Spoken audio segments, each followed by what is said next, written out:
Let's get this out of the way. Feminism doesn't mean anti-men. It means anti-patriarchy, and those are not the same thing. So why is it that when a woman says she's a feminist, people immediately assume she hates men? Today we're going to be unpacking what feminism really means, why it gets such a bad rap, and how the myth that feminists hate men completely misses the point.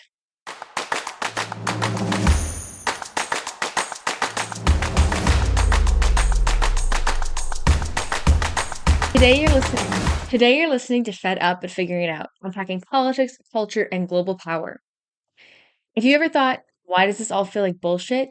You're in the right place. I'm your host, Prim and Yo. As always, everything cited throughout the show will be in this episode's description. Before we get started, don't forget to subscribe and give this a big thumbs up. What is feminism really? Well, at its core, it just means equality. Political, economic, social, and personal equality, regardless of gender. It's about treating all genders as if they matter equally. It's not about putting women above men. It's about eliminating the hierarchy entirely. As author Bell Hooks says, quote, masses of people think that feminism is always and only about women seeking to be equal to men. And a huge majority of these folks think that feminism is anti-male. Their misunderstanding of feminist politics reflects the reality that most folks learn about feminism from patriarchal mass media. End quote. Over the years, feminism has held different meanings throughout the different waves of feminism. And I will not get into those this episode. There's just a lot to them. And that might be a different episode later on. But each wave has been to achieve equality to some degree for certain women or certain gender diverse people. The goal is not to flip power dynamics, it's to stop them from existing in the first place. Why does one gender have to be above the other? And here's the thing, feminism isn't anti-men, it actually helps men. It benefits men who are tired of being told to man up, who want to feel their emotions more fully, who just want to take parental leave without being judged. It pushes against gender roles, which are colonial ideas that harm all genders, regardless of who you are. Feminism is largely about eliminating strict gender expectations and rigid power structures that trap both men, women, and non binary people. But somewhere along the way, people started confusing feminism with misandry, and that's where things start to get messy. What is misandry versus misogyny? So, you've probably heard about misogyny before. We talk about it a lot in media, we talk a lot about it in like buzzwords and trends in social media. But misandry, you may have not heard of. There's a couple people I talked to, and they're like, I didn't even know that was a thing. I'm like, don't worry, I can tell you about it. Let's break this down. Misogyny is hatred, contempt, or prejudice against women. Misandry is sort of the same idea, but against men. It's basically a sexist hostility, either version of it, the misandry or misogyny, is a sexist hostility that one sex holds against the other sex. And as much as misandry and misogyny may sound very similar, misandry differs from misogyny in some significant ways. Misogyny is the systemic and institutionalized hatred of or devaluing of women. It is a whole institution and systematic approach to degrading women and making them feel less equal. Misandry, on the other hand, is individual dislike or frustration towards men, and it's rarely systemic because we have not historically held the power to enforce that or create those systems in place. Misandry and misogyny, only one of these fuels global violence, wage gaps, femicide, and unequal rights. In her TED Talk, Chloe Law, who's a journalist, talks about how misandry is used to silence women about misogyny and patriarchal issues. Often when women say they are having issues or are feminists and are expressing their concerns with patriarchy, they're often labeled as man-hating. And that is not necessarily true to any degree. And they also can be labeled as misandrous. And it's like, okay, they don't systematically hate men. They're bringing up a valid concern they have with men, or they're bringing up a valid concern they have with a patriarchal society. And they're labeled as a misandrous to shut them down completely. So that's also a major concern, is like misandry is often, it can exist, but it's often passed around and it's talked about because it's meant to put women down and not have them talk about the issues that actually matter. And the truth is, misandry isn't a threat. It's not a physical threat. It might hurt some people's feelings, but it's not a violent threat in the real world. And it's often a reaction to men's abuse, not a systemic thing. One example of this is South Korea's 4B movement, which stands for no romantic relationships with men, no marrying men, no childbearing with men, and no having sex with men. And it basically was created because there's a huge domestic violence problem in South Korea. And women were sick of it. They're like, there's a whole saying that they're like, we will not create a world where this one doesn't allow us to exist freely. Like, we're not doing this anymore. The whole movement has been labeled as misandrous. And that's not true. They're saying that they have massive concerns about the domestic violence policies in South Korea, the way men are socialized with violence. And they're like, we're done. We are done. And that's not misandrous. That's allowing them to choose what they want to do. And if they're like, I don't agree with this, it's not a systemic thing. It's individually, these women who subscribe to this movement have said that they are done.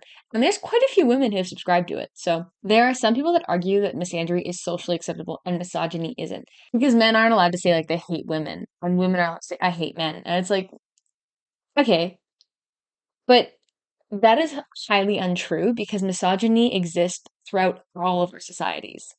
Misandry is practically invisible. It's not a whole movement. And when people say that misandry is becoming more popularized than misogyny, there's a couple questions that Chloe Law points out are important to ask. Can you name a country where young boys are expected to marry older women? Can you name a country where 1 in 3 men are assaulted by a woman? Can you name a country where the majority of men are murdered by women and not men? Can you name a country where men cannot wear what they like? Can you name a country where women dictate what jobs men can and cannot do? It's like, no, you can't think of a single country because it's not, misandry is not a systemic practice. Misogyny is. Controlling women is a misogynistic tendency, and it's ingrained throughout every single country on this planet. It is also true that male violence is one of the leading causes for premature death for women globally. While conducting this research, I came across scholar Chris Hedges, who has the article Reclaiming Misandry from Misogynistic Rhetoric. Quote, misandry is rhetorically deployed as a means of silencing speakers who express dissent against the patriarchy, unquote. Feminists are often called misandrous simply for voicing their frustrations with patriarchal patterns, behaviors, and systems. It's not that they actually are misandrous by definition. They don't hate men. They don't want violence towards men. They just simply are voicing issues they have, and people are like, that sounds like you're anti-men. And it's like, I'm anti-oppression. Like, yeah, but that's, if you take it that way, I don't know what to tell you. And although we're talking about misandry and misogyny, misogyny is very well grounded in literature and research and has been understood because we understand that we live in a patriarchal society. Whereas a lot of theorists are inclined to dismiss misandry as it lacks the requisite social structures that underpin misogyny.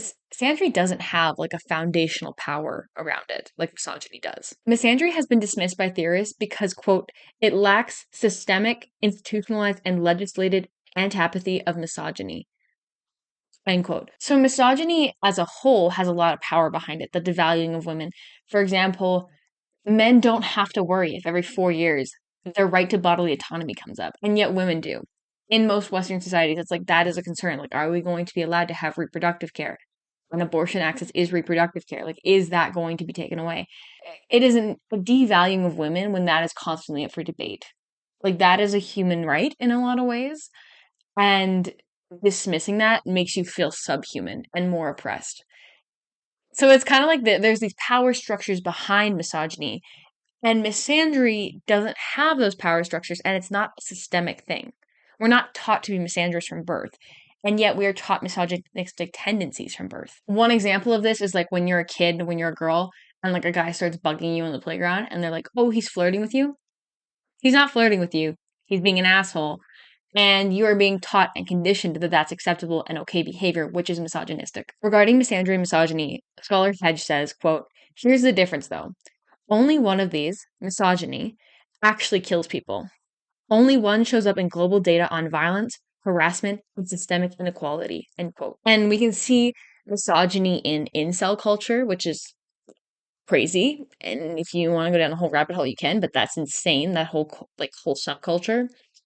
Rape culture, locker room talks, slut shaming, not believing victims of domestic and sexual violence, like all of that is misogynistic. And like there is a reason that parents tell their daughters and not their sons to be concerned about violence from the opposite sex. Like you're not going to tell your son, oh, you should be worried that your wife's going to beat you, or you should be careful around women, like they might spike your drink. It's like you should be cautious of everyone a little bit, but like that you're not taught that directly. You're like, okay, be cautious of your surroundings because other men might attack you. And it's like, but for women, we're taught from a very, very early age to be very concerned or cautious around men. Like my parents growing up always warned me to be cautious around men.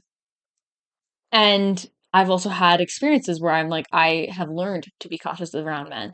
And so my experiences plus the upbringing I've had about warnings about men's behavior and misogynistic tendencies have made me like fundamentally untrusting of men.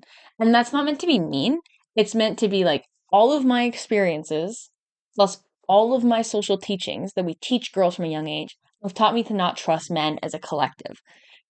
And I don't think that's a crazy statement. Like a lot of people would agree. It's like the main reason that fathers don't trust other men around their daughters or like try to educate them because it's like not all men also be cautious of all men.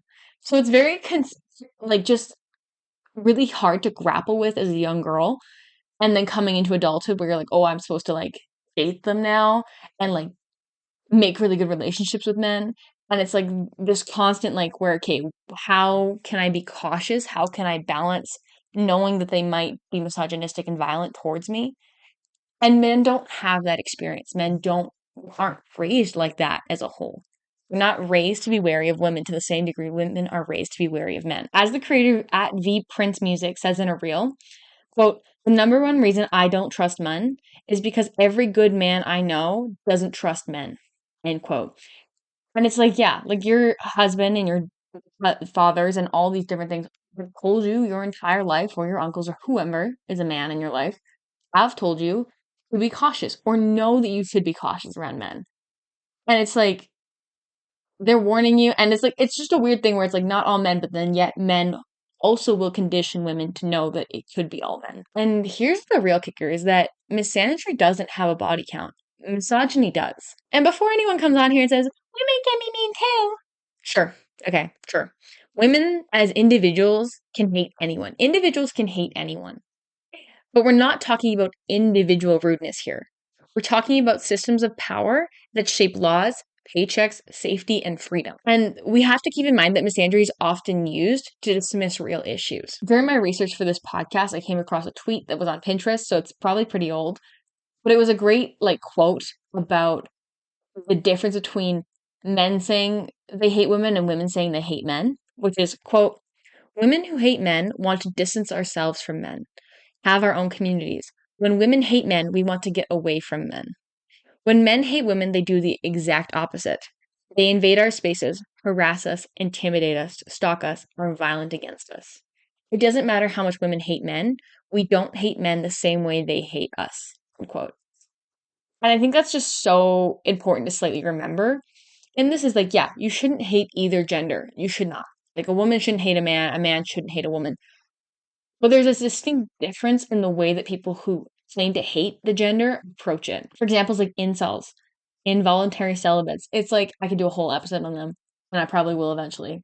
But they hate women and they are violent. There is actual examples of them killing women because they didn't get to have sex with them. And it's like you say you hate women, so just stay away from us. Like that's not you don't have to come after us because you don't like us. Like you know what I mean? So there's a big difference in how this hatred gets turned into like reality situations. And so as I said, like disliking someone based on their gender is wrong either way.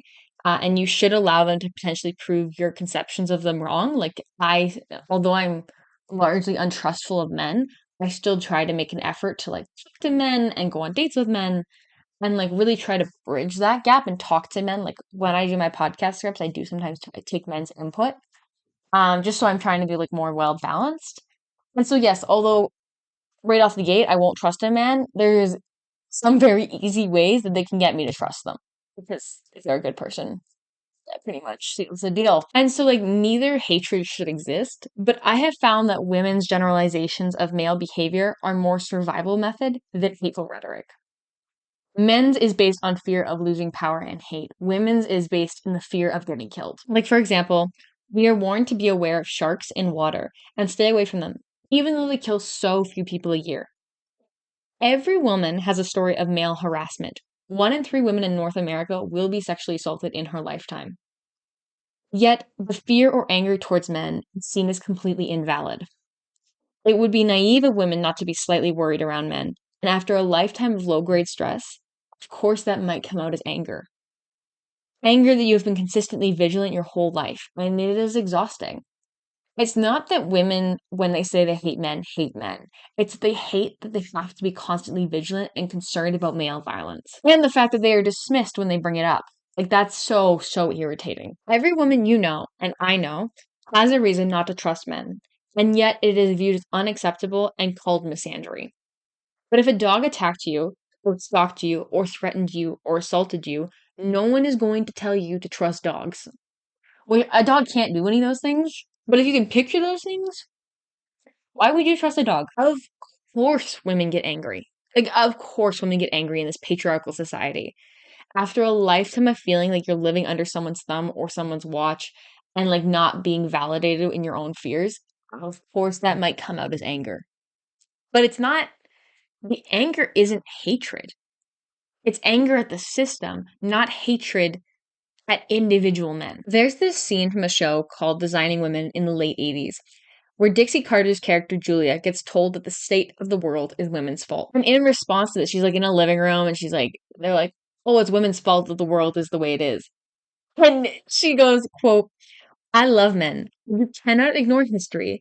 And history has shown that in general, it has been the men who have done the raping and the robbing and the killing and the warmongering for the last 2,000 years. It has been the men who have done the lawmaking and the money making and most of the mischief making. So if the world isn't quite what you had in mind, you have only yourselves to thank. End quote. And like things have changed a little bit. Like women now hold positions of power in political parties. There's women at pretty much every level of government in the Western world, at least. And there's been a lot of change. Like women have developed economically, women have strengthened social circles, women don't have to get married anymore. And in large portion, a lot of women are not getting married and they're not having children. And so women are gaining more power. That does not make them equal to men yet. Okay? Like there is still a lot of power held by men because of the system in place. It's women can make as much power as they want and have as much money as they want.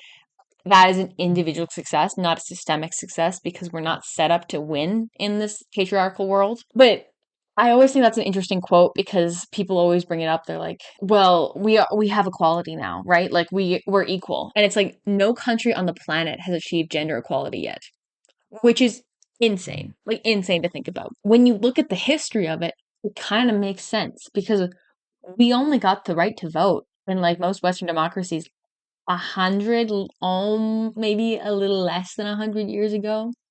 And that's for white women. Like in Canada, Indigenous women didn't get to vote till the 60s.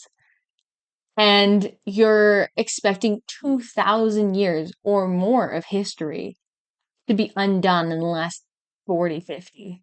And it's like, that's not realistic. Like, there's still the system we built is still underneath all of this, where men are the priority. So if there's quite a big distinction between misogyny and misandry, and that misandry doesn't actually correlate to feminism properly, why do so many people still think that feminists hate men? Because let's get into it. It's one of the biggest myths out there. People frequently mistake frustration for hatred. Women say, ugh, men. And it's usually shorthanded for the systems that keep us small. Not every individual guy on the planet. It's shorthanded for the structures that are keeping us unequal, and it's not a personal attack. Because, yes, the patriarchy and men are separate entities, but men are representations of the patriarchy in many ways, and so, and women uphold patriarchy too. Often the target of our discontent and our frustration comes out as men because men are the ones that benefit from the system. And so, like, it's okay to be defensive. Like, you're like, oh, I'm defensive because you just like, ugh, men. And it's like, oh, or I hate men. It's like, it's normal to be defensive against that and be like, no, why do you hate men? Like, don't say that. It's not good. But you shouldn't shut down the conversation by saying not all men. Please stop saying that. It's so annoying. Be willing to talk about it because the reality is the woman who is expressing this concern or the gender diverse person who is expressing this concern issue has built up over time because of their own experiences. And if you talk to them and actually get past just defensiveness about the one statement, you'll realize that it actually has nothing to do with you as a person. It has everything to do with the system that we're living in. And like a lot of it comes from just like slight injustices and microaggressions that make people so mad. Like it's like being interrupted in a meeting for the 10th time, or being told to smile by a stranger, or being scared to walk home alone. Like all of this stuff adds up. And it's like when you see the only person benefiting as a man, it's like, okay, then you're concerned and you're a little irritated with men because you're like, I live like this constantly and I'm constantly vigilant and constantly cautious, and you get to live like it's not a problem. Again, this is not hateful towards men, it's hateful to the system that is developed. But the reason that a lot of women say are annoyed with men or say they hate men is also because across the continent, men by and large are voting in politicians who are stripping away minorities and women's rights. And yet it's appalling. We're supposed to act like we aren't mad at the people who voted them in. And the majority of the people getting voted in who are stripping away women's and minority rights are men. They are straight white men who are voting in these straight white men who take away rights. And it's like we are supposed to act like we're not mad at that demographic for what they've done or where they think our value lies, because it's devaluing. It is just such a letdown in so many ways. And so a lot of feminist concerns and like feminist discontent with men is it's comes from a place of exhaustion. It's not hateful. It's not that feminists hate men. It's that they are exhausted by the patriarchal system that has kept them down. And yeah, some of us joke that I wish I was a lesbian, or roll our eyes when someone says men are just like that. But those comments come from a place of frustration and patriarchy, not hatred for men as people. It's about being tired of living in a system where our voices, safety, and pain are seen as optional. Journalist Kim Elser finds that fewer women are identifying as feminists because of anti-men rhetoric. This idea that feminists hate men has made both men and women, but especially women, afraid of identifying as feminists. As Kim says, quote, linking advocates for gender equality with man-hating is a long-standing trend. The suffragettes who fought for women's voting rights were criticized for their supposed disdain of men, end quote. Can you imagine fighting for your right to vote and being told you hate men? It's like, you want the right to vote, and they're like, oh, you must hate men. It's like, oh my god, you're missing the point entirely. Like, you're so off base. It's so crazy.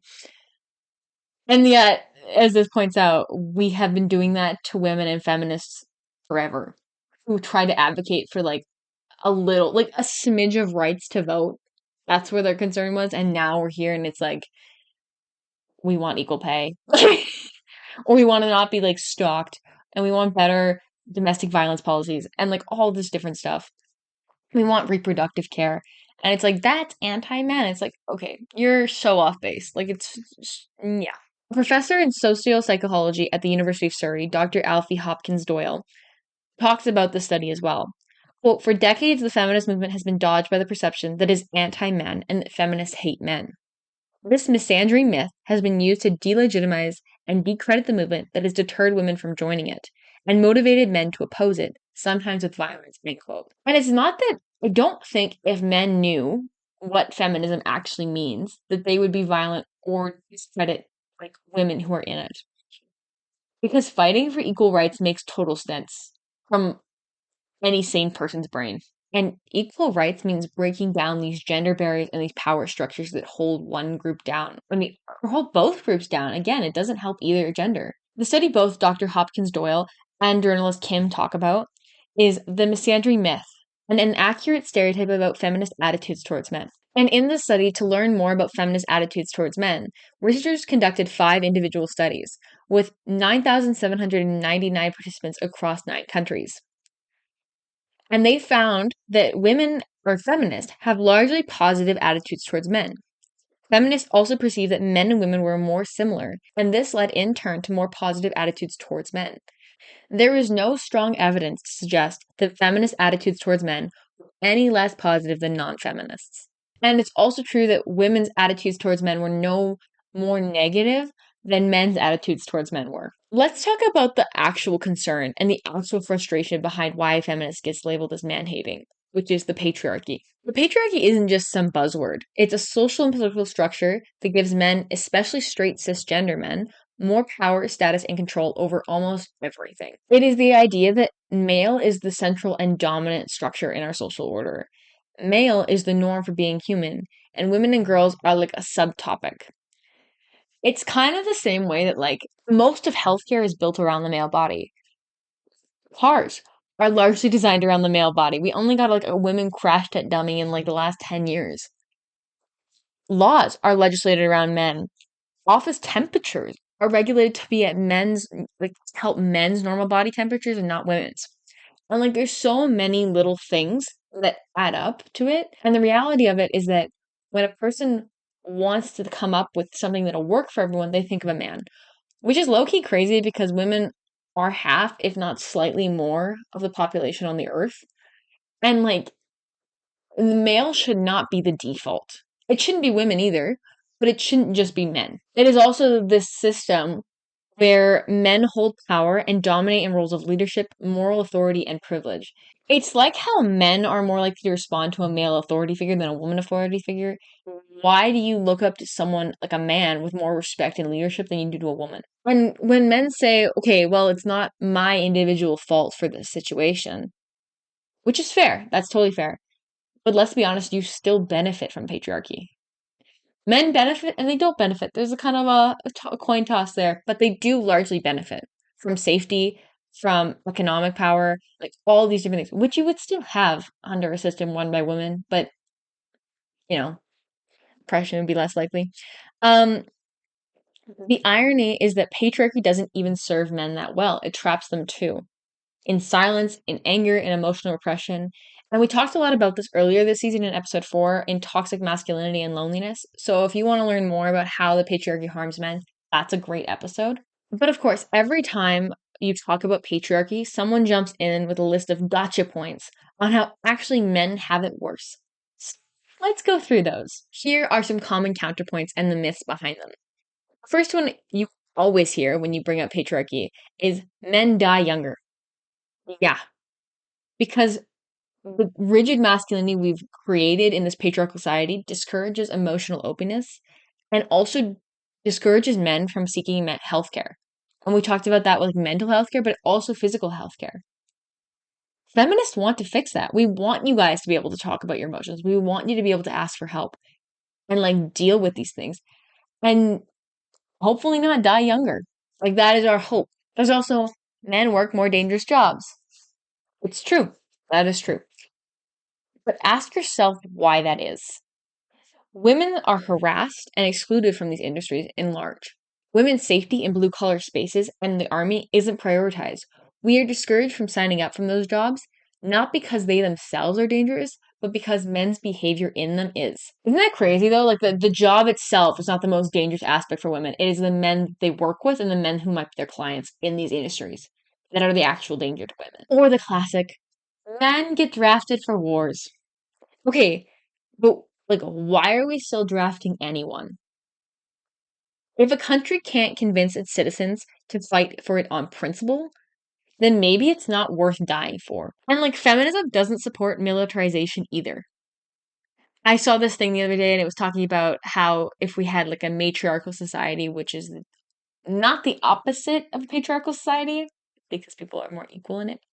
Anyhow, the idea behind it was they were saying that there would be no greater shame than war in that era. And that is so true because it's like you couldn't talk about this enough, you couldn't negotiate enough about this. You're going to let innocent people die because of it. Like that is embarrassing. And if you're still like, "Oh, men still have it worse." It's like, "Okay, let you think about this. Who set that system up, guys?" Because it sure wasn't women. As the previous quote from Designing Women said, we didn't have control for the last millenniums. Like we just haven't had any control, and this is all built by men. So maybe consider that. But there's also this other side where it's like, okay, but women benefit. Like women actually are less oppressed because of the system we have. And it's because women get free drinks at bars. Like cool. But a free vodka soda doesn't like equate for reparations for like centuries of inequality. And also, when someone gives you a drink at a bar or promotes you because of like you look nice, that's pretty privilege. And that's still rooted in men's validation and approval. The power you get from fitting into the male gaze isn't real power or privilege, it's a performance. And yes, it can help you in some ways, but you're still relying on men's validation to exist and to get promoted in this world. The privileges women are accused of having trace all back to how men value them. That's not equality. That's currency in a system designed by patriarchy. You're like, whoa, whoa, whoa. Yeah, I'm a man, but I don't want to say I'm privileged because, like, I worked for my job, I struggled, and like saying my privilege kind of erases that. And it's like, no, it doesn't erase what you've gone through. It simply just means that, yes, you struggled, but you're also noticing that others may have struggled more in different ways because of their race, their gender, their ethnicity, all this different stuff. And so, like, for me, it took a long time for me to be comfortable being like, oh, I have white privilege. So I'm like, no, I've worked for my stuff. Like, it's not just privilege. And yes, all of that is true. I have worked for a lot of things I have in my life. But I also know that if I was a person of color, I might have had to work harder for them, or jump through more hoops, or deal with more racism as a result of it. It is kind of that idea where it's like, okay, yes, I've worked for the things I have. Also, there's a bunch of things that systematically work for me. And the problem is that a lot of men don't want to even acknowledge that they have privilege. Because being called privilege is viewed as a threat to identity. Yes, but it's still important to acknowledge that you have privilege. Like, just own up to it. Acting like you don't is the shameful part. The thing is, right now with feminism, we're not asking men to lose.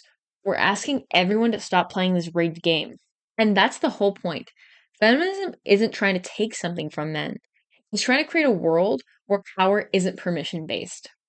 Feminism fights for equality, which includes men being able to cry, to care for their kids, to not have to be the breadwinner, to seek therapy without shame. These are all things that feminists advocate for. We want men to be healthy.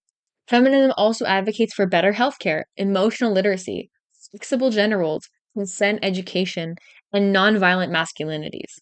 It's not just a women's movement, it's a movement for humanity. As author Bell Hooks says, quote, to be feminist in any authentic sense of the term is to want for all people, female and male, liberation from sexist role patterns, domination, and oppression. End quote. Okay, so what can we actually do with all this information besides calling yourself a feminist or being triggered into thinking feminism is anti-men? The first thing you would do is actually listen, like really listen, not to reply, but to understand. So the next time a woman says, ugh, men, or someone says that, don't just say, not all men. Actually ask them, okay, what is your concerns? And don't try to like counterpoint them the entire time. Listen to what they're saying and actually interpret it and have some empathy for the situation. Because again, almost every woman, if not all women, have an experience where the patriarchy and men have hurt them. This also ties into like believing women when they talk about their experiences. Don't tell them it's not all men. They already know that. We all know that. You're not saying anything profound by saying it. You're just trying to like divert the conversation. Reflect before reacting. If you feel defensive, ask yourself why. This again ties into privilege. Educate yourself. Read, watch, question, do things outside your comfort zone, like listen to maybe the Manosphere documentary or On the Basis of Sex, which is like a Ruth Bader Ginsburg story. All these different things to like help educate you on what feminism actually is and the struggles that women actually go through. And the struggles that men go through under patriarchy. Let's be honest. I recommend the book The Will to Change by Bell Hooks, um, which is a great book about men and masculinities. There's also the book We Should All Be Feminists and the book Men Who Hate Women, which talks about incel culture. Again, whole subtopic, really interesting. Not helpful, really bad, but really interesting. There's also the podcast Man Enough, The Guilty Feminist, and Financial Feminist that are all great resources. And if you're like, I don't want to read or listen to a podcast, that's okay. There's some Instagram accounts that are also really great to learn more about feminism. And that's The Female Lead, So Informed, We Are Man Enough, and Feminists. These are all really great resources to see what's happening with feminism and what it actually promotes. And here's the thing we have to remember. It's not about guilt, it's about growth. Like, don't get stuck because you feel guilty. Keep going so you can grow and go past that. And so the next time that someone says a statement that makes you think that feminists hate men, just know they're not necessarily attacking you. They're grieving the system that made them feel small and powerless. Feminism was never about hating men. It was about hating a system that stripped women and other gender minorities of their power, freedoms, rights, safety, and dignity. So if one of your friends goes around and talks about how feminism is actually misandry, call them out and say, they aren't out to get men. They are frustrated with the system many men are oblivious to. Thanks for tuning in. If you had an aha moment or just enjoyed hanging out with me, pass this episode along to a friend, drop a quick review, and let's keep chatting over on Instagram. Sharing is caring and it helps this podcast grow. I'll see you in the next episode.